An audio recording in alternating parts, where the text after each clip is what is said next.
తీసుకుని వచ్చాం. కాళ్ళు ఇరిగిపోయిన వాళ్ళు, చేతులు ఇరిగిపోయిన వాళ్ళు. మీకు జీతం పని చంద్రబాబు నాయుడు విజయవాడలో ఉన్నాడు, హైదరాబాద్ ఎక్కడ ఉన్నాడు? మరి కొట్టించిన వాళ్ళు ఎవరైనా 6,500 రూపాయలు అది ఉమ్మడి రాష్ట్రం, ఇప్పుడు కాదు కదా. చెప్పేసి వెళ్ళిపోతే రంగం కాదమ్మా, అది ఇప్పుడు కాదు కదా. ఇక్కడ ఒకటి చెప్తానండి అమ్మా, మనం ఎప్పుడు ఒకే ధోరణిలో ఉంటే ఎవరైనా చేయలేం. ఎప్పుడో 20 ఏళ్ల క్రితం జరిగింది ఇప్పుడు మీరు చెప్తా ఉన్నారు. మేము అడిగేది కూడా అది కాదండి. ఇప్పుడు ఏంటంటే ఇప్పుడు మీరు వచ్చారు కాబట్టి ఏంటి అనేది చెప్తున్నాగా. మా నాయకుడు స్పష్టంగా చెప్పాడు, మీ న్యాయమైన కోరికలు తెలుస్తామని చెప్పాడు. ఇప్పుడు ఈ రాష్ట్రంలో సంపద సృష్టించబడాల.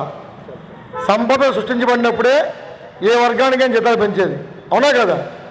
రాష్ట్రం అప్పుడు గొప్పగా మారిపోయింది. వాళ్ళ మీ అందరికీ తెలుసు. సంపద సృష్టించాలి. నాయకుడు అనేవాడు చంద్రబాబు అవచ్చు, జగన్ అవచ్చు, ఇంకోళ్ళు అవచ్చు. సంపద సృష్టించాలా. మీలాంటి కార్మిక వర్గాలకి, అనేక వర్గాలకి న్యాయం చేయడం కోసం ప్రయత్నం చేయాలి. ఇక్కడ మీకు ఒక విషయం గమనించాలి. మీరు అందరూ కూడా ఎప్పుడో 20 ఏళ్ల క్రితం గుర్రాలతో కొట్టించిన విషయం ఇప్పుడు మీకు గుర్తుంది. కానీ 4 సంవత్సరాల 10 మాసాలు